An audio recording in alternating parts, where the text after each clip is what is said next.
Hancur lebur kayaknya Liverpool doang sih. Maksudnya Secara permainan ya. ya nature of gimana mereka tersisihnya. Kalau Madrid gue sih tetap bangga ya. Misalnya gue jadi fans Madrid gitu, ya gue bangga lah. Walaupun tersisih, tapi ada fightnya.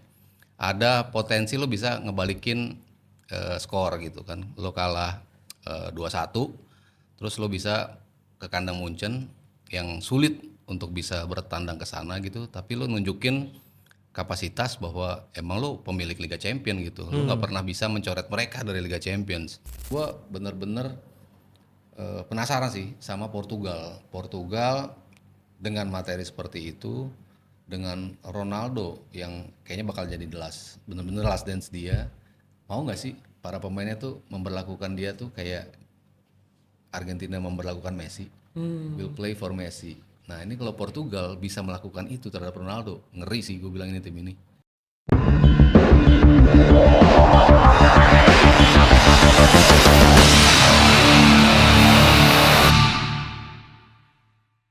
Yoyoy, bertemu lagi bersama gua Dedik Prianto di program Ruang Bola di YouTube Ruang Publik, dan tentu saja kita akan ngomongin banyak hal tentang sepak bola dunia, sepak bola Indonesia, dan sepak bola luar angkasa kalau ada. Dan tentunya gua gak sendirian bersama my partner in crime, Indro yang bukan warkop. Indro yang bukan warkop, yang pakai merah-merah. Lu kenapa pakai merah? Hah? Lu kenapa pakai merah? Gak Kan tim apa-apa. lu lagi hancur. Justru itu menunjukkan kesetiaan Weh. apapun yang terjadi. Apapun yang terjadi. Nah, tentu saja karena apapun yang terjadi, hari ini kita ketemu bapak-bapak soft nasional lagi dong. Karena apa? Karena kita ngomongin ya timnya sih sudah gitu deh ya, sudah gitulah ya. Nah, tapi nanti kita ngomongin itu. Iya. Kita bareng siapa? Abang Indro? Kita bareng Bung Sabto Haryo. Bung Sabto Weh. Haryo. Apa kabar? Sehat-sehat. Ih, jersinya keren banget itu. Jersey. Tranmer ya. Tranmer. Gua kira dia akan pakai baju Liverpool. Ini pokoknya yang punya harus kita undang juga ke sini. Wah, harus Boleh, dong, kapan-kapan. harus dong. Tranmere Rovers. Nah, ngomong-ngomong, ini kan baru aja ya. Semalam gua nonton. Ini kita tik di hari Kamis ya. Kamis. Hari Kamis baru aja ada kejadian lagi. Pertandingan yang menurut gua seru banget gitu ya, antara Munchen dengan Madrid. Madrid gitu ya. Dan akhirnya si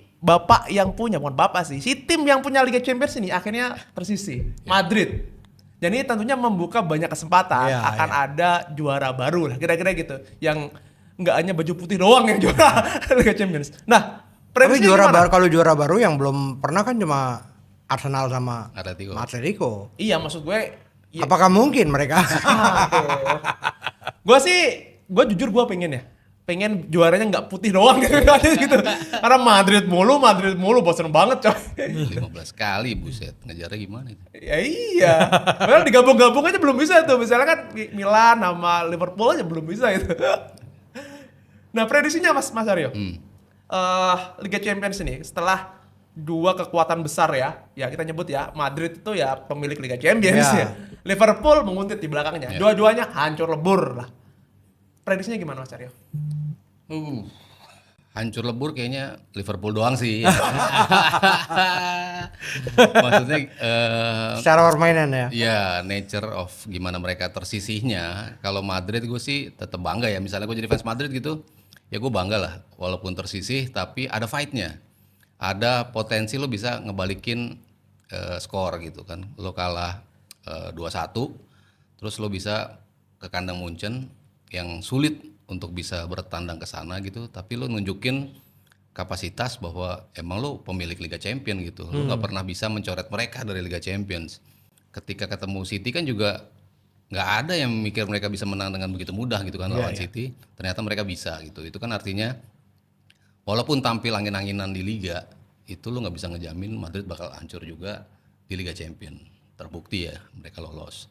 Terus terbukti lagi kemarin mereka main dengan intensity yang mereka punya belief, punya keyakinan untuk bisa nih, kita bisa benar gitu loh. Walaupun ada tanda kutip ya bantuan dari Manuel Neuer di awal, golnya Arda Turan tuh kan itu juga keren banget sih. Iya. Bola sapuan yang nggak sempurna tapi dia manfaatin langsung jadi gol. ada belief lagi tadi kan, wah bisa nih kita. Tambahan lagi ada gol lagi dari ada gol lagi tuh dari sepakan bebas gitu. Siapa sih yang ngira Madrid bisa secepat itu mencetak 2 gol gitu kan. Sampai akhirnya ada 3-2 ya di babak pertama. Itu gila sih, gue nonton itu sampai kayaknya malas untuk mindahin ke satu lagi gitu kan. Nonton yang satu nih kayaknya boring banget gitu ya, kosong-kosong, cuman nggak ada lah sama sekali peluang. XG-nya 0, gitu dua-duanya gitu kan, kayak nggak ada semangat gitu untuk bisa nunjukin wah kita layak nih masuk semifinal gitu. Tapi kalau dari sisi ini emang sih Madrid, kalau gue bilang sih ada faktor kebodohan juga dari Kamavinga. Itu kan lu udah tahu lu dapat kartu kuning gitu kan, lu membuat something yang berisiko untuk dapat kartu lagi gitu kan.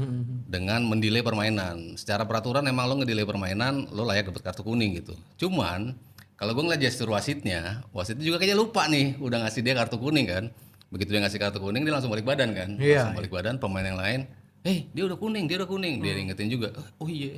Mungkin dia nggak ngeh juga, gue udah ngasih dia kartu kuning gitu. Jadi kalau di menit segitu kayaknya harus juga ya untuk dia dapat kartu kuning kedua gitu dengan something yang kayaknya nggak keras juga gitu kan, bukan sebuah pelanggaran gitu. Tapi kalau ngelihat peraturannya memang lo layak di kartu kuning. Itu jadi ngubah juga permainan karena berapa kali waktu ada Kamavinga, Ruben Dias lagi, Luis Diaz itu kan juga nyoba berapa kali shots, tapi dia masang badan terus tuh. Kamavinga berapa kali ngeblok, dia tahu apa yang harus dilakukan supaya kiper gue nggak kena shot dengan terbuka gitu kan. Nah begitu dia keluar, kebuka itu kan, si Luis Diaz akhirnya bisa ngegolin, dan terakhir Olise bisa ngegolin. Jadi walaupun orang bilang ya memang udah kalah aja gitu, cuman gue bilang ada faktor juga dengan hilangnya Kamavinga tuh pengaruhnya besar gitu. Harusnya kan mereka bisa perpanjangan waktu dan 50-50 lagi ya gamenya kan, untuk bisa masuk ke 90 menit atau ke 30 menit yang kedua gitu. Jadi ya gue sebagai fans puas banget sih nonton bola kemarin. Madrid udah nunjukin kemampuan untuk bisa bangkit, tapi ternyata itu nggak cukup ya, karena ya Munchen lumayan ngeri sih lini depannya ya. Bisa bikin chance, bisa ngegolin, bisa manfaatin peluang, dan mainnya enak banget ya dari sisi permainan. Nggak ada defense-nya, tetap nyoba untuk selalu nge-create chance, untuk selalu mencetak gol, dan emang layak sih masuk semifinal. Beda sama Liverpool ya, karena kemarin di pertandingan leg kedua lawan PSG itu kayak nggak bisa ngapa-ngapain gitu ya. Apakah kenapa ya selalu punya pikiran, padahal waktu lawan Fulham si Rio sama Salah kan dua-duanya luar biasa nih, tapi kok ketika lawan PSG yang sepenting itu malah diganti dengan oke lah Isak gitu ya, dengan harga mahal, tapi kan dia baru sembuh dan belum bisa total. Nah itu lu punya pikiran gimana Bu? Gue agak udah frustrasi sih gue sama Arne gitu ya. Gue udah bilang yang satu-satunya hal yang bisa menyelamatkan dia untuk bisa kembali lagi jadi pelatih Liverpool musim depan, ya lo harus juara Liga Champions gitu. Terlepas dari itu atau selebihnya gue rasa nggak akan cukup, karena emang dia kayak nggak pernah punya clue untuk game-game yang akan dimainin gitu. Ini kan faktor krusial nih, pertandingan musim terakhirnya Salah, dan the last game dia bermain waktu lawan Fulham bagus, Ngumoha juga bagus. Kenapa dua pemain ini nggak lo mainin sejak start? Aneh ya. Memang si Isak cuman bisa main 40 menit. Udah tim dokter udah bilang juga bahwa ini bocah cuman bisa main 40 menit. Cuman kan lo taruhnya di mana gitu kan? 40 menit pertama atau 40 menit kedua? Pikirannya Arne adalah ketika dia main 45 menit kedua, kalau ada perpanjangan waktu, dia harus diganti lagi kan? Jadi dia main emang cuman babak kedua, pas perpanjangan waktu dia harus diganti lagi. Gue kerugian kalau mainin dia di babak kedua. Itu adalah pikirannya Arne. Kalau dia mikir kayak gitu ya. Dia mikir. Berat banget ini orang Belanda satu nih. Cuman begitu dimainin di pertama, ya kebukti match fitness dia nggak cukup gitu. Match sharpness dia tuh nggak cukup untuk bisa main di level seketat ini gitu kan.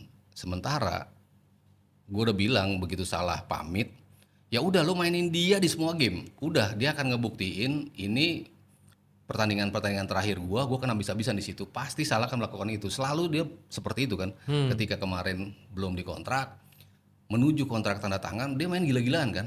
Akhirnya kontrak itu ditanda tangan, dia dapat tambahan gaji gitu. Itu nature-nya Salah untuk bisa melakukan itu. Kok nggak dibaca sama Arne untuk mainin dia sejak start. Jadi ada kesalahan juga dari sisi komposisi pemain, menurut gue seperti itu. Dan itu berulang di musim ini. Pilihan pemain gak pernah tepat, naruh pemain di mana suka salah juga, pergantian pemain juga gak pernah on point, beda banget sama di musim lalu. Makanya di musim lalu ketika orang bilang, wah Slot ternyata bagus ya ini pelatih gini, gue bilang nggak juga, ini pelatih satu warisan dari Klopp. Gaya bermainnya masih mirip Klopp. Satu-satunya pergantian dia kan cuma ganti Gravenberch dengan Endo, itu doang. Dan Gravenberch emang musim lalu tampil fantastis lah ya untuk bisa cover lini tengah gitu. Tapi di musim ini begitu udah nggak works, kan dia bingung tuh siapa sih yang harus gue ganti. Dan musim lalu dia nggak dapet ujian-ujian tuh, krisis-krisis kecil, wah nggak jalan nih, wah nggak menang gue, wah pertandingan kedua gue nggak menang lagi, berapa pertandingan berturut-turut nggak menang. Sementara di musim ini terus aja kan ada krisis. Nah ini nunjukin kualitas asli dia. Dia nggak bisa keluar dari krisis gitu. Musim lalu terlalu mulus buat dia, nggak ada ujian, semuanya kayaknya yang dia lakukan bener, pilihan pemain bener, kayak seolah-olah kan seperti itu. Pergantian pemain juga bener, karena lo nggak teruji, karena nggak ada hasil yang minor, semua hasilnya membuat lo mendapatkan 3 poin gitu. Jadi kesannya ini pelatih emang keren untuk bisa bawa Liverpool gitu. Tapi apa yang gue pertanyakan di musim pertama, akhirnya terjawab di musim kedua. Ternyata nggak bisa ini pelatih untuk ngebaca situasi, untuk manfaatin materi squad lo. Semuanya terlambat menurut gue ya. Identifying problemnya. Ternyata Wirtz nggak bisa di posisi ini.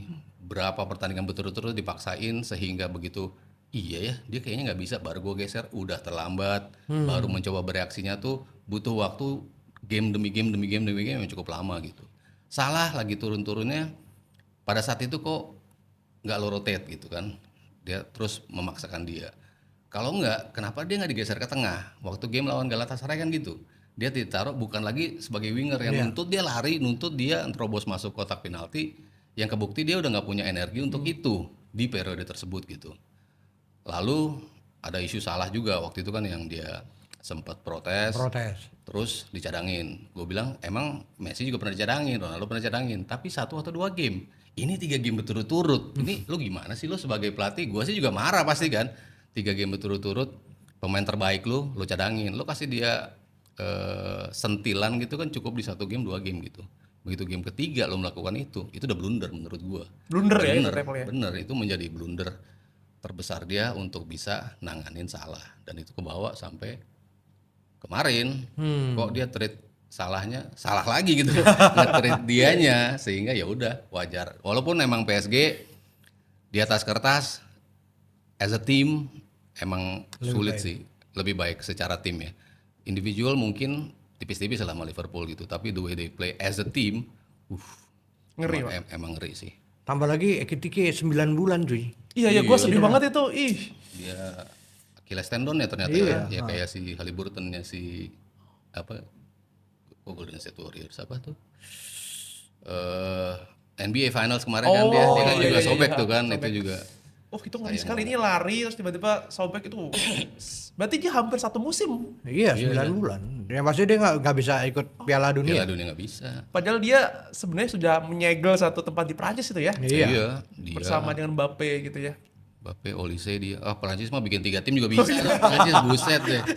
Gokil ya. Masih ada Barcola, masih ada Griezmann. Buset, penuh banget lini depan tuh.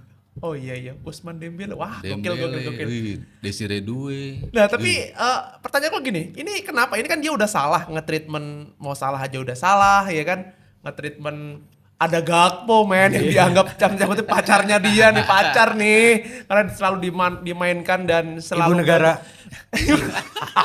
Gue bingung ya, ini pemain selama 3 musim kan aneh itu kan, di posisi saat slot itu kan dia di posisi kiri, coba dimanapun 3 pernah ada yang berhasil. Gue percaya dia tuh posisi terbaik dia adalah di cadangan. Bener. Itu posisi terbaik dia. Atau super sub mungkin ya, iya kan lebih cocok di situ sih, karena kan berapa kali dia dimainin, oke lah, mungkin ada bagusnya juga. Tapi tadi dari 10 game mungkin bagusnya cuma 1 maksimal 2 gitu kan. Di sisa gamenya banyak ngilang dan juga nggak efektif gitu. Sementara basis kenapa dia ditaruh di pojok kiri atas itu kan waktu dia sama Belanda di Euro bagus kan, dia nunjukin lagi bahwa posisi terbaik gue memang di pojok kiri atas gitu kan.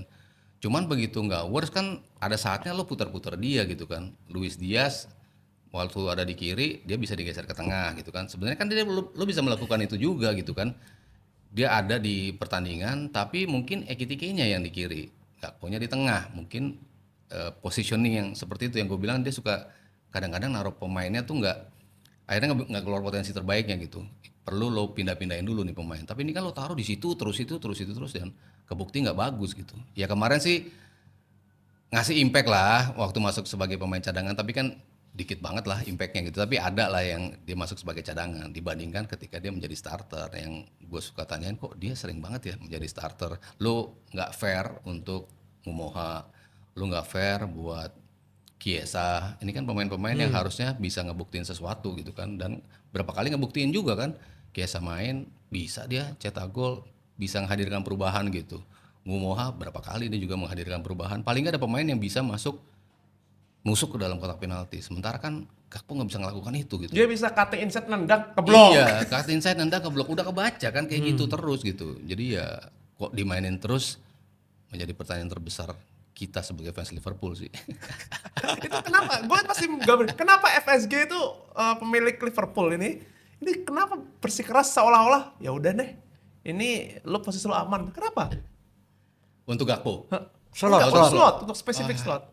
Ya kalau dia, gue sih bilang murni good deeds-nya Liverpool karena kemarin dia juara.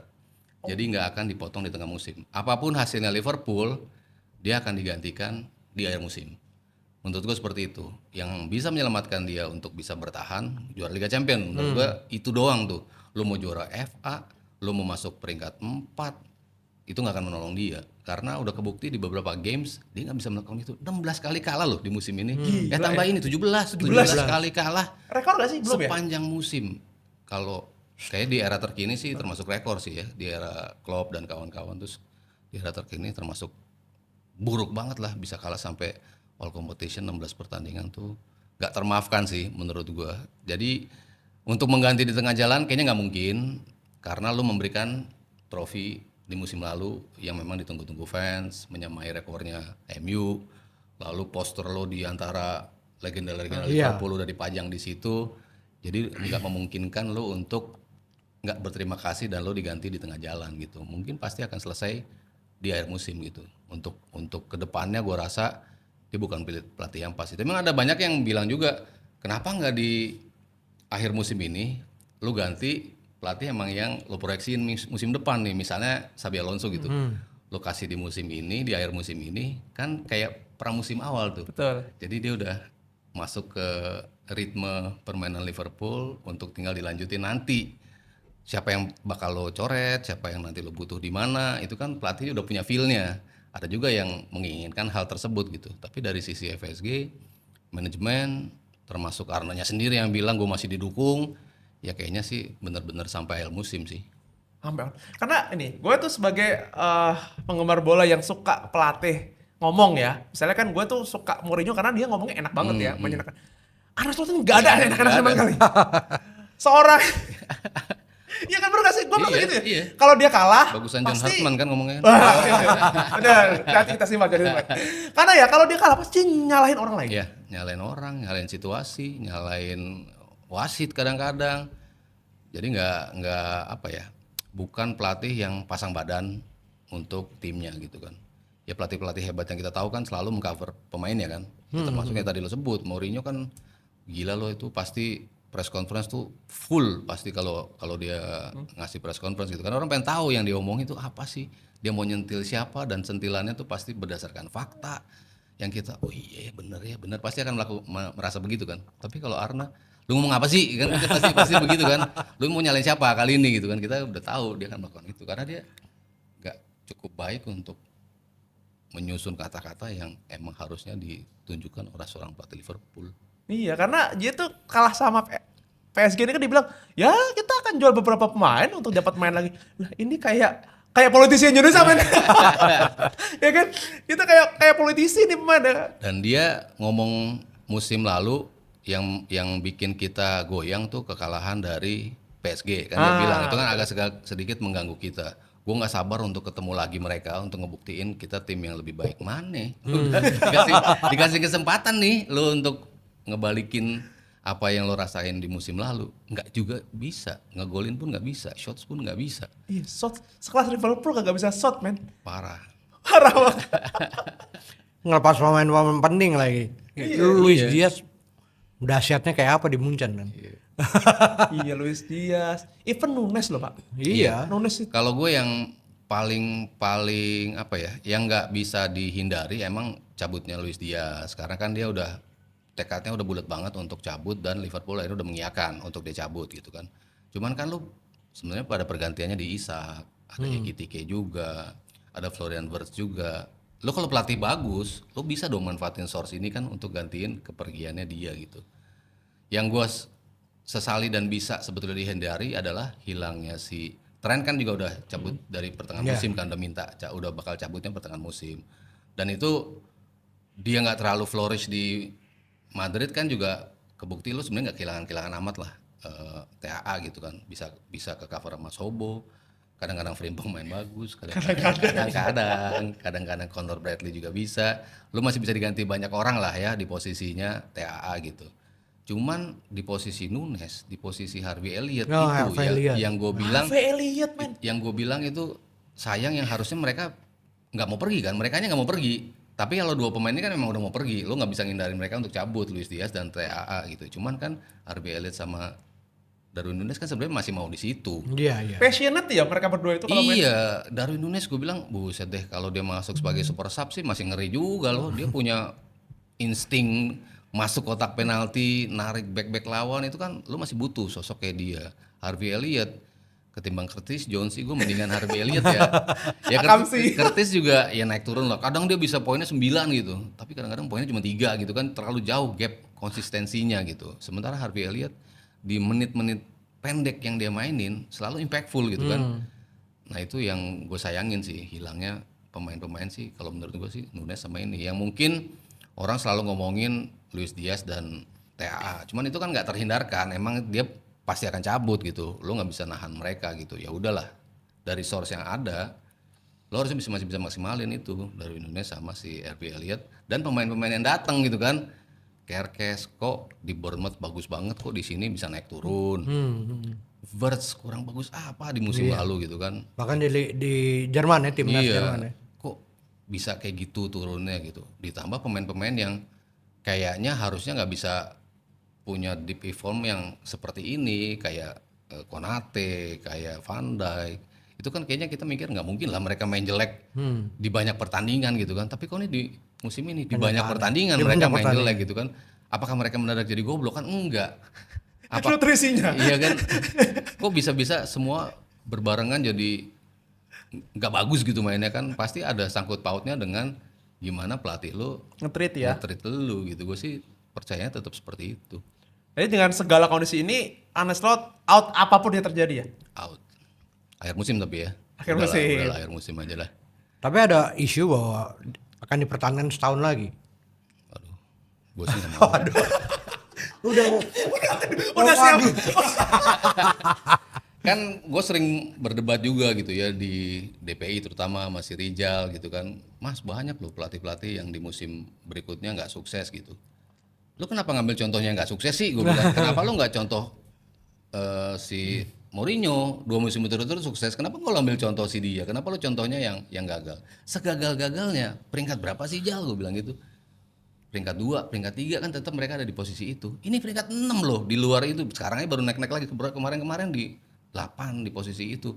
Juara bertahan, investasi pemain yang besar itu nggak termaafkan menurut gue. Pemegang rekor duit terbesar pemain pak. Iya. 2 pemain di Liga Inggris, bayangin liga terbaik dunia dan lu kayak orang kaya yang come on. Walaupun gitu. Secara duit masuk keluarnya sih sebenarnya nggak terlalu jauh karena banyak yang dijual juga. Jadi kan kalau orang bilang dia udah ngabisin sekian ini, tapi kan dia jual juga sebenarnya dapat pemasukan juga gitu kan. Cuman gue sih lebih ke Arnenya aja sih nggak bisa manfaatin itu semua. Dan kayaknya nggak masuk akal gitu loh, tim yang sebagus itu di musim lalu tanpa banyak pergantian pemain kan, justru lo tambahan pemain gitu, kok bisa sedrop ini gitu loh. Kalau yang lain kan, oh lo ditinggal si ini misalnya, oh jadi turun gitu, oh lo ada banyak pemain yang cabut gitu, itu mungkin masih bisa make sense gitu loh. Tapi ini kan enggak loh, lo winning team lo masih ada loh di sini gitu kan. Kecuali ya dia tadi yang harusnya bisa digantikan oleh Ekitike atau Converge misalnya, TAA yang sudah tergantikan juga sebetulnya sama Trent sama ini. Cuman kan yang keterlambatan tadi gue bilang Arne, sebenarnya bagusan Robertson masih di beberapa game. Iya, Kok lo iya. tetap stick sama Kerkez sih gitu kan? Ya itu loh pilihan-pilihan yang gue bilang kok gini sih. Ya itu udah ngebuktiin dia nggak bisa megang tim dengan tekanan sebesar ini. Emang tingkat intelektualitas kayaknya dia. Tingkat EQ emang berbeda ya Bang. Orang selalu membandingkan ini kayaknya upgrade dari Klopp. Oh tidak bisa. Oh tidak bisa. Nah ini oke, andai kata kita pergantian lah. Oke, dipecat di akhir musim. Terus berganti dengan siapapun gitu ya. Siapapun itu nanti pelatihnya. Ada yang bilang Xabi Alonso lah, ada yang bilang siapapun itu ya. Even Gerrard katanya mau balik gitu ya. Janganlah kalau Gerrard kayaknya belum sih kayaknya. Belum lah ya, atau di asisten atau apalah katanya gitu kan. Nah ini takut nggak kalian sebagai fans gitu ya, takut nggak ini akan bernasib seperti King MU teman-teman? Enggak sih, kalau MU kan waktu ditinggal itu kan pemainnya sebetulnya udah mulai turun, peaknya sudah banyak yang mulai turun, terus squadnya memang nggak seimbang juga untuk bisa tampil kompetitif. Gue bilang kan kalau lo nggak investasi ke pemain, sulit nih buat pelatih-pelatih ini untuk bisa maksimalin situasi. Lo tetap harus ada penambahan pemain yang bagus-bagus. Sementara kan sulit untuk MU mendatangkan pemain kan, pasti kalah dengan tim-tim lain yang tampil di Eropa gitu. Sementara kan MU kan kemarin-kemarin nggak tampil di Liga Champion. Itu kan juga sebuah hal yang membuat pemain tuh berpikir kan, gue ke situ gue main di liga domestik doang tuh, ada juga kan yang kayak gitu. Iya. Betul. Jadi ada pengaruhnya juga dengan komposisi squad gitu. Tapi kalau Liverpool kan sebenarnya squadnya bagus, legasinya Kloppnya juga masih ada gitu kan, dari sisi pemainnya. Oke lo kehilangan Salah, tapi kan beberapa pemain tuh ada yang bisa step up lah untuk secara bergantian menggantikan dia. Kan selalu berapa kali kita dapat contoh kalau dia cabut di Piala Afrika. Menang-menang aja tuh Liverpool dengan rotasi pemain di posisi itu ya. Siapapun dulu Harvey bisa main di situ. Kemarin Sobo juga dicoba di posisi itu. Begitu dia cabut tuh bisa-bisa aja untuk mengganjel posisi Salah gitu. Jadi artinya sebenarnya replaceable juga ini pemain itu, bukan yang betul-betul ketika lu cabut lu pasti bakal anjlok ini tim. Kan nggak kayak gitu kan. Nah, yang krusial ya pelatihnya lebih ke situ. Jadi kalau squadnya, gue yakin squad ini Kompetitif lah ya. kompetitif kalau dipegang oleh pelatih yang lebih kompeten. Jadi gue nggak khawatir bakal ada Liverpool yang merasakan apa yang dirasakan United sekarang sih. Gue nggak melihat itu karena udah dari manajemennya lebih sane atau lebih apa ya?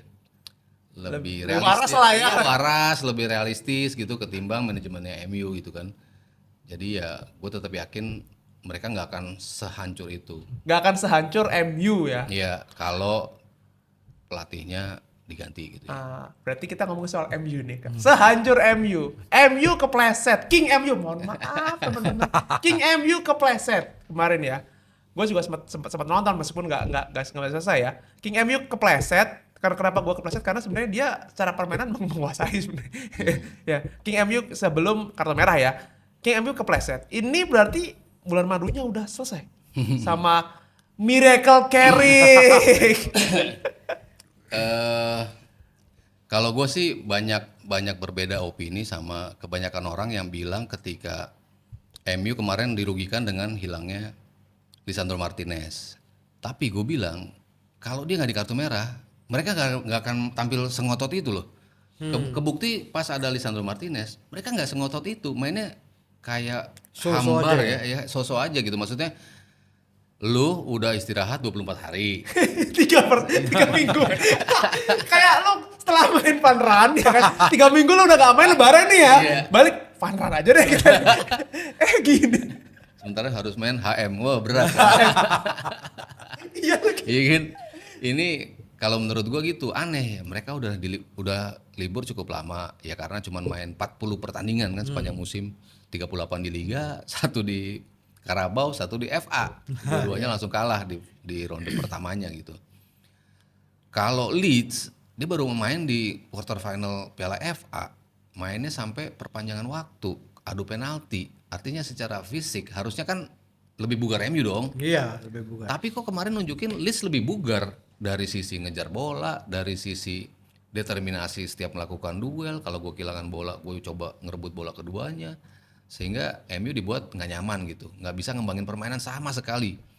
Itu yang agak gue khawatirkan, apakah apa yang dijalani Ole waktu pertama kali dipermanenin kan juga 10 Liverpool ya. pertandingan tuh. Iya, iya. 10 pertandingan bagus dipermanenin, 10 pertandingan berikutnya jelek. Abis dipermanenin di tengah jalan kan, top abis itu langsung drop performance-nya. Tapi karena udah nyetak poin cukup banyak sehingga posisinya aman pada saat itu gitu. Sekarang kan juga mirip-mirip tuh. 10 pertandingan cuman kalah sekali. Terus posisi 3 cukup jauh dengan tim di bawahnya di peringkat ke-6-nya. Tapi game ke-11-nya loh langsung kalah lagi loh. Jangan-jangan balik lagi nih ke era ini. Setelah Gua awal. pribadi emang gue bilang Carrick ini banyak bertentangan juga sih yang bilang yang penting kan menang gitu. Tapi menang lo itu meyakinkan apa enggak? Lo punya sistem yang ajak apa enggak? Nah itu kan gue masih mempertanyakan Carrick di posisi itu sebetulnya. Karena banyak games yang dia ketolong oleh gol menit akhirnya Sesko, individual brilliance. Sama persis kayak Ole. Individual brilliance pemain itu yang akhirnya menolong lu gitu. Tapi bukan dengan sistem yang lo bangun, dengan pergantian pemain siapapun yang bermain akan tetap tampil seperti itu. Gue belum lihat Carrick bisa melakukan itu. Makanya ketika ditanya dipermanenin enggak, gue sih pengen MU dilatih Luis Enrique, pelatih yang udah jelas. Gue lebih kayak gitu ngelihatnya gitu, karena pelatih sesaat yang manfaatin individual brilliance itu nggak akan sustain lama, biasanya seperti itu. Tapi kan beberapa fans MU bilang yang penting kita bisa menang, yang penting memetik hasil. Tapi sejauh mana itu bisa konsisten lo terapin gitu. Nah gue belum lihat konsistensi itu. Udah mulai ada gangguan-gangguan kan. Di beberapa pertandingan terakhir kan mereka juga udah mulai kesulitan juga kan. Udah imbang juga, kalah juga. Nah ini pertandingan terakhir kalah juga dengan nature yang seperti itu. Seperti lu nggak ada gairah untuk bisa memainkan pertandingan setelah lo berlibur gitu. Kasihkan liburan kayaknya. Iya. Tapi setelah mereka kehilangan si Lisandro Martinez, malah ngotot mainnya, malah bisa bikin gol kan. Berapa kali hampir nyamain setelah mereka kehilangan Lisandro. Makanya gue bilang kalau nggak ada Lisandro kartu merah, belum tentu loh malah mereka Masih bisa. paneran ya? Iya, malah di counter tetap kayak si Leeds kemarin seperti itu. Bisa jadi seperti itu. Jadi nggak melulu sebuah kartu merah tuh langsung akan berimpact tim lo bakal kalah gitu. Enggak. Ya kalau kasusnya Kamavinga kan gue bilang impact dari Kamavinga itu udah kelihatan dari beberapa shots yang dia blok gitu. Sementara Martinez kemarin out of positionnya juga udah banyak gitu kan. Dan berapa kali pertandingan dia kan juga nunjukin kereklesan dia gitu kan. Out of position gini nyengkat merah. Posisi salah narik double yellow itu kan sering banget dilakukan oleh Lisandro gitu. Cari aman kali ya buat Piala Dunia kali ya. Kemarin ngejambak juga itu kan kebodohan juga ya kalau menurut gua gitu kan. Apapun itulah lu narik rambut pemain udah pasti kuning. Ya lo kuning kedua ya udah merah berarti kan seperti itu gitu. Jadi ya enggak dia langsung merah. Merah apa enggak? Langsung merah gitu. Langsung merah ya. Pokoknya lo begitu narik itu udah pasti dapat kartu kalau violent conduct. Violent conduct itu ekuivalen dengan kartu merah gitu. Jadi walaupun orang bilang karena dia diselepet sama si Calvert Lewin jadi dia ngebales seperti itu. Ya kalau idealnya mungkin itu menjadi pelanggaran buat MU karena Lisandronya dipukul, misalnya itu dipukul ya, itu jadi kartu atau pelanggaran buat MU, tapi lu jambak tetap lu merah gitu loh. Apapun kalau ini kan jadi keputusannya kan bukan tendangan bebas buat MU, keputusannya buat Leeds gitu kan.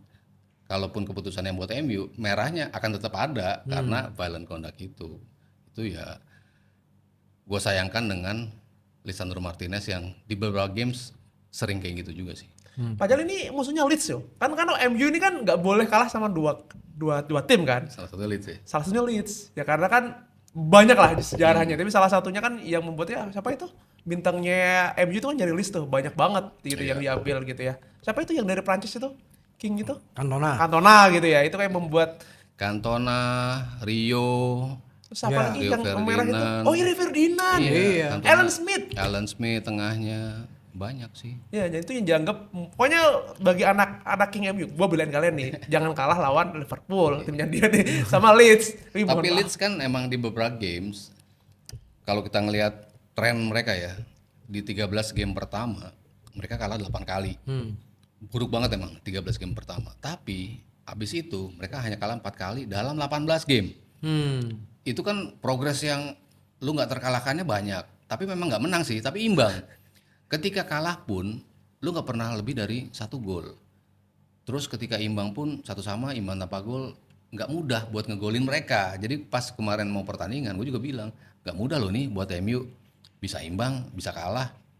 Tapi kalau mereka mainnya bener, menang pun tipis, gue bilang akan sulit buat bisa ngelawan Leeds. Malah kalah gitu kan. Malah kalah. Tapi kan potensi Karas itu ada based on progresnya si Leeds itu dalam beberapa pertandingan terakhir. Emang ini tim sulit untuk dikalahin. Nah kalau lu lihat sekarang yang kemungkinan masuk Liga Champions di musim depan ini kan persaingannya MU, terus Villa sama Liverpool. Chelsea ya. Chelsea masih di tengah. Lu yang nganggap ini teman-teman Chelsea dia yang nganggap. Gue sih nganggap ya meskipun sulit. Ya itu kira-kira siapa aja yang bakalan masuk? Untungnya Inggris dapat 5 ya. Udah pasti dapat 5. Official ya? Kok orang bilangnya cuman karena Arsenal, ya nggak juga, karena kan ada yang main di Liga Eropa juga, yang bisa masuk quarter juga. Ada Aston Villa di situ, ada Nottingham Forest di situ, ada Crystal Palace juga di Conference League. Jadi secara kolektif emang akhirnya membuat koefisiennya cukup untuk tambahan 1 slot di peringkat ke-5. Jadi untungnya peringkat ke-5 tuh masih menjamin lo untuk tampil di Liga Champions. Jadi misalnya MU habis nih kalah, kayaknya tabungannya masih cukup sih untuk bisa. Ya asal jangan kalah semua juga gitu loh. Maksudnya lo tetap mempertahankan ritme lo, yang lo tadi menang, yang penting menang. Itu bisa lo petik di beberapa games gitu, lo kesandung di games-games yang emang potensi kesandung lah gitu kan, lawan tim-tim yang gede-gede lo kesandung ya udah gitu kan. Cuman kalau ngelihat tim-tim lain ngejar sih kayaknya MU sih seburuk-buruknya peringkat 5 sih gue bilang. Oh, berarti aman ya posisinya ya? MU kayaknya kalau Liga Champions dapat sih, karena 5 itu ya, jadi dia bisa sejelek-jeleknya peringkat 5. Liverpool pun seperti itu, sejelek-jeleknya peringkat 5 juga. 4 Villa atau 5. Villa juga. Tapi Villa itu mulai declining terus ya? Iya, Villa juga belakangan turun-turun mulu. Tapi kayaknya, dan mereka main di Eropa juga ya, Villa masih main di Eropa. Jadi gangguan-gangguannya masih ada. Chelsea juga masih ada Piala FA. Tapi yang bisa ngejutin kayaknya cuma Chelsea sih, yang bisa nyodok ya, tiba-tiba nyodok. Menurut gua Chelsea. Tapi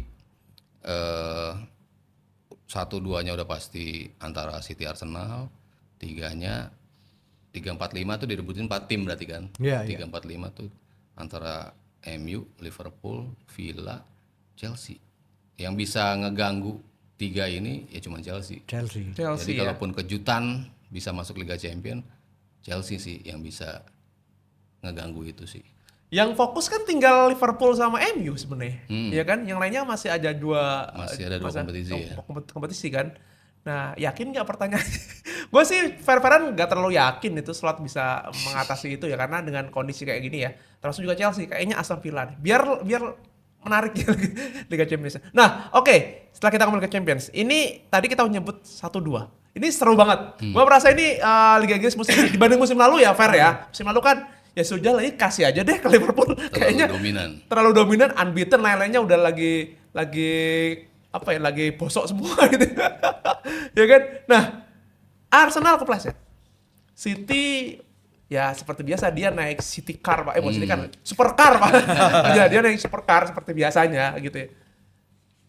Menurut Mas Aryo, ini Arsenal bakal gagal lagi gak? Gue berat, sorry banget teman-teman Arsenal ya. Gue berat banget ngomong gagal lagi karena gue tahu rasanya 3 kali jadi runner up. Menang-menang bosnya fans Arsenal. Gue akan pakai baju Arsenal selama seminggu pokoknya kalau kalian juara. Tapi menurut Mas Haryo, bakal juara gak atau gimana? Juaranya nih apa nih IPL nih? Iya dong, masa juara runner up mana ada Kan ada itu. champion Nggak juga champion. Mas. Oh iya, kita ngomong juara IPL dulu deh gitu. Kalau gue di awal musim, gue bilang juaranya City. Dari awal musim, gue udah bilang City. Murni karena 80%-nya Pep.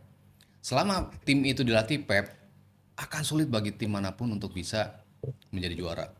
Karena ada itu faktor dia bisa nguber, dan ngubernya kesetanan gitu kan. Dia bisa gaspol di paruh kedua musim, dan itu selalu mereka buktikan. Arsenal, walaupun gue dari dulu bilang ngomongin Arsenal tunggu Maret ya, nanti masuk April baru dah lu emang layak jadi juara apa enggak. Gue selalu melihatnya seperti itu kan. Kok musim ini kejadian lagi gitu kan. Waduh, nunggu sampai Maret. Makin kegeser, kok balik lagi seperti Arsenal yang dulu gitu ya. Walaupun beberapa aspek gue udah ngelihat ini potensi terbesar mereka sebetulnya untuk menjadi juara based on kedalaman squad, kemampuan Arteta untuk mainin ritme di pertandingan, walaupun nggak semuanya akhirnya buat fans setuju gitu kan. Lo kok mainnya defensif banget sih, lo kok gini. Tapi kan dia udah mulai berpikir, gue berapa musim terakhir gue ngegas mulu nih kerjaannya, gagal mulu di paruh kedua musim. Pemain pada cedera, ini gue nggak pernah bisa finish the business di paruh kedua musim. Karena gue stick dengan gaya main gue. Jadi kalau dia kelihatan kayak overthinking di beberapa games, gue lebih defensif aja dah. Gue coba counter, dia coba ngubah-ngubah itu. Gue enak bisa memaklumi kenapa Arteta berlaku seperti itu gitu. Karena gue udah ngerasain gagal dengan skema gue yang itu terus gitu. Gue harus ada nyoba sesuatu yang berbeda. Nah ini ya istilah gue tuh kedewasaan Arteta gitu. Dia lebih dewasa dalam menyikapi setiap match. Susunan pemainnya dia coba ubah tanpa menghilangkan keseimbangan gitu ya. Kecuali di Piala FA lah. Kalau Piala FA itu gue bilang blunder dia sih. Terlalu banyak yang diganti tanpa ada kestabilan, itu yang buat kenapa dia kalah dari Southampton gitu. Tapi di game-game tertentu di musim ini gue tetap ngelihat tim ini masih punya peluang gede untuk menjadi juara. Orang udah bilang dia bakal kekejar, tinggal satu laga lawan City, lo imbangin aja. Imbang aja ya. Aman itu. Lo imbangin game di Etihad, habis itu selebihnya tim yang potensi banana skin tuh cuma Newcastle sih. Yes, benar. Cuma Newcastle, tapi selebihnya harusnya lo bisa amanin itu gitu. Harusnya ya. Kalau si City kan masih ketemu Chelsea ya. Ketemu Arsenal, ketemu Aston Villa di akhir musim. Di akhir musim ketemu Aston Villa. Iya, ketemu Aston Villa. Jadi masih on paper, masih beberapa lawan berat tuh masih bisa dihadapi oleh City. Walaupun City versi sekarang lagi sangar-sangarnya ya. Dan gue kalaupun nanti Arsenal gagal, ya gue tetap bilang selama ada Pep, lu nggak bakal sulit loh untuk bisa menjadi juara.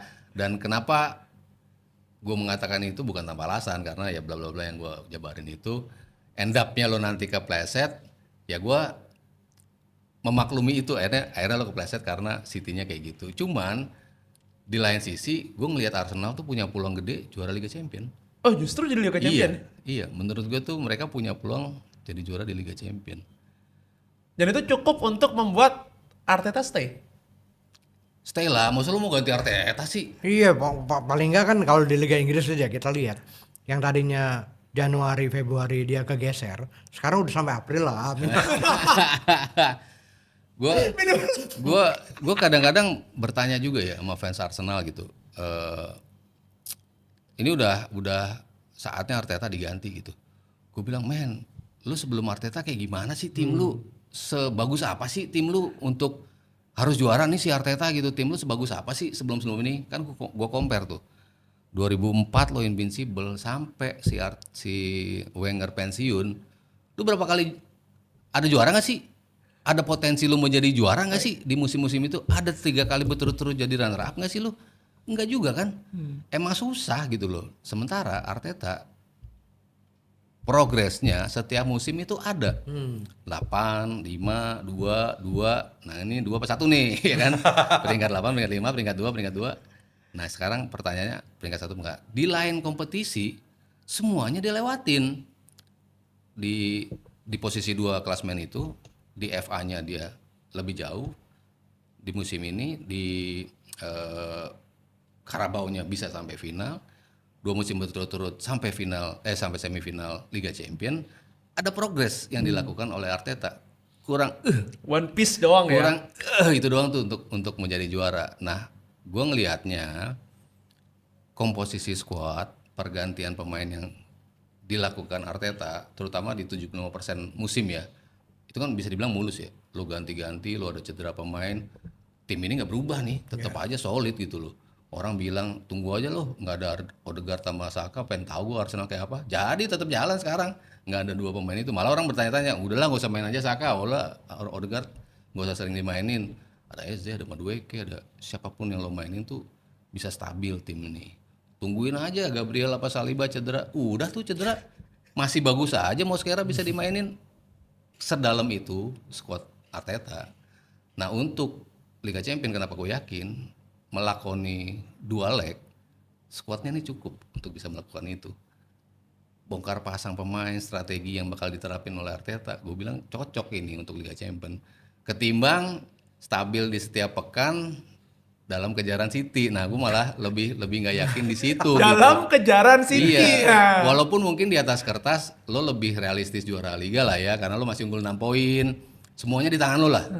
Lu tinggal menangin semua pertandingan ataupun imbang aja sama City sekali, selebihnya lu menangin yang lu biasa menang kok. Kemarin lu musim ini baru kalah 2 kali kok, harusnya lu bisa lah melakukan itu di tangan lu murni untuk Liga Inggris kan. Sebetulnya on paper kayak gitu kan, tapi gue lebih ngelihat potensi besar lu tuh ada di Liga Champion.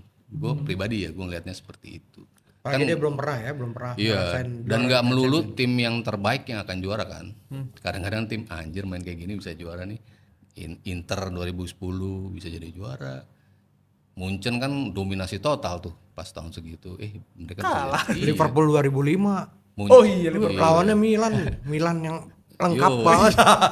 Liverpool pemainnya, buset, Milan Baros men, bukan top levelnya striker Eropa kan? Schmeichel. Kipernya sama Didi Hamann, Jerzy Dudek. Jerzy Dudek dari negara apa? Polandia kan, yang bukan top level gitu ya. Terus dibalik pas 2007 harusnya Liverpool yang juara ya. Oh iya, ya Malah Milan. Milan yang juara. Itu belum tentu tim terbaik yang bisa menang jadi juara. Porto. Ada Porto. Porto 2004 Iya. ya kan. Lu mungkin sepanjang musimnya tim terbaiknya bisa aja Barcelona, bisa aja Madrid, tapi kan ternyata bisa juga keseling-seling kan. Munchen waktu kalah sama Chelsea itu kan juga pada saat itu juga sangar-sangarnya. Munchennya kalah. Habis itu si Chelsea pas ngalahin City. On paper kan City juga bisa tuh menang Chelsea, cukup 1 gol Havertz gitu. Nah, Arsenal punya tuh potensi untuk menang dalam situasi lo didominasi lawan gitu. Makanya gue bilang potensi lebih besar mereka di UCL. Nah, padahal apa namanya kalau kita lihat, berarti kan in total ya cuma membutuhkan 9 game ya. 6 game di EPL sama 3 game untuk menjadi juara Champions ya. Iya, sebenarnya kan harusnya bisa merebut semuanya lah ya. Mas Aryo, ini kan Arsenal. Mas Aryo sangat yakin nih dia dapat juara lah at least. Dan Arteta akan stay. Gue sih happy lihat teman-teman Arsenal yang juara setelah bertahun-tahun menjadi apa ya? Menjaga piala. Lu yang bilang ya bukan gue. Emang iya Oh iya jaga. bener-bener. Menjadi penonton. Tapi Arsenal begitu juara apapun itu ya, maksudnya big competitions gitu ya, entah UCL, entah EPL, sangar sih, bakal ngebuka keran sih menurut gue tuh. Iya. Udah tahu rasanya juara, mentality kebentuk, makin jadi. Iya, iya. Bakal jadi serem sih. Kalau itu lu ganti, sayang amat sih Arteta gue bilang tuh. Iya. Dan akan di end of era-nya Pep. Gue sih ya sebenarnya agak gimana ya kalau di end of era-nya Apalagi kan, apalagi udah nggak ada Pep, Iya. udah. Iya. Karena gue merasa nih ya Klopp itu kan Pep juga sering bilang Klopp itu musuh utamanya dia kan. Bahkan ketika dia kalah sama Madrid, apaan Madrid gini dong. Ya selain kayak ngomong apaan ini doang mah biasa. Musuh utamaku adalah Klopp dan dia udah nggak ada. Jadi kayak lu jenderal setelah berperang, musuh gua nih udah ini udah habis nih, gua tinggal nunggu siapa lagi. Nah ini kalau misalnya Arsenal juara, Arteta sang murid berhasil kan? Ini kan kayak misalnya gampang kalau di One Piece itu kayak Luffy berhasil, Shanks yang dianggap guru dia itu gagal gitu kira-kira gitulah. Ini kan wow, jadi akan sangat dahsyat sekali Liga Inggris. Nah, pertanyaanku ya, ini kalau kita ngomong di end of eranya Pep, kenapa City kembali superior? Apakah karena faktor 80%-nya Pep itu atau karena apa? Iya, selama dipegang Pep, gue tetap yakin tim ini akan tetap kompetitif, tetap punya haus akan gelar. Pergantian pemain itu kan selalu mempertanyakan apakah tim ini bisa cepat balik nggak ya dengan pemain-pemain yang bintangnya yang cabut gitu. Tapi Pep eventually pemain-pemain yang dibeli kan akhirnya emang nunjukin kelayakan kan. Kayak Doku gitu. Oke lah agak naik turun tapi oh iya emang ini pemain buat ngacak-ngacak oke gitu kan. Ya kemarin-kemarin Foden, Grealish kan juga pas awal kan ngapain sih lu beli Grealish? Abis itu kan kelihatan Grealish seperti apa. Cherky, Marmush sekarang kan Reinders di awal, tapi habis itu agak sedikit turun gitu. Tapi Kusanov siapa sih yang mikir dia bisa dari lari ke negeri sana? Asia ya. Terus dia tahu gue cuman kurang 2 pemain, lu kasih gue 2 pemain buat balikin musim kita. Ngambil Gehi buat belakang, ngambil Semenyo buat depan. Jadi dua-duanya gitu kan. Dia emang tahu banget siapa pemain yang dia butuhin. Dibutuhkan ya. Ketika strategi lo atau musim lo udah kayaknya bakal kesulitan nih, gue butuh tambahan, manajemen juga pasti akan memberikan karena kan selama ini dia tahu pilihan Pep itu pas gitu. Ya udah, jadi based on itu gue yakin City tetap akan sangar dan kebukti kan. Dia tetap kalau udah di liga siapapun dipilih di posisi mana dulu mindahin si siapa tuh yang pemain botak Inggris tuh yang di tengah terus jadi bek kiri. Siapa? Gue kebayang lagi pokoknya Fabian Delph ya? Fabian Delph itu siapa sih yang mikir ini jadi bek kiri terbaik juga buat dia gitu kan. Terus O'Reilly sekarang begitu. Dari tengah sekarang jadi bek kirinya sangar gitu kan. Dia bisa naruh pemain di posisi manapun yang dia mau. Sekarang Nunes jadi bek kanan. Bagus gitu kan. Bukan temporary gitu tapi ternyata bagusnya di posisi ini. Ya kayak dulu kan Lucas Vazquez di Madrid temporary kan. Szoboszlai temporary gitu. Tapi Nunes nih kayaknya stay nih di bek kanan dan bagus ternyata gitu kan. Ya gue tetap percaya setiap sentuhan Pep akan punya dampak positif. Iya, dia maestro sih mah. Gila sih. Nah kalau lu ngeliat dari seluruh Liga Inggris deh, yang flop pembelian siapa? Untuk Pep Seluruhnya. musim ini Pemain paling flop. Kayaknya gue udah bisa mendebak deh ini. Kayaknya tim kalian itu flop semua itu. musim ini ya kalau udah bandrol jatuhnya Isak sama Wirtz sih akhirnya bisa dibilang flop gitu ya, walaupun ya nggak adil karena nggak ditreat dengan maksimal itu loh yang gue sayangin gitu. Wirtz harusnya bisa treat dan dia setiap game sebetulnya dia involve dalam permainan gitu kan, pergerakannya ini sebenarnya oke gitu, cuman nggak bisa optimal. Terus Isak ya dia cedera juga gitu kan, lo nggak bisa bener-bener ngelihat itu sebagai sebuah kegagalan gitu. Kalau yang flop banget siapa? Sesko, Sunya.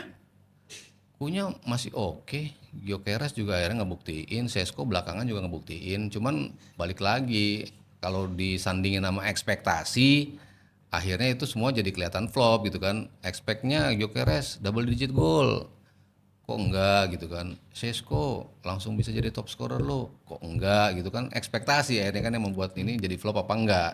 Kalau ngelihat the way mereka bermain dan akhirnya bisa contribute something, sebenarnya nggak flop banget gitu. Cuman kalau balik lagi, Burs harganya segitu, ya iyalah oke, flop gitu.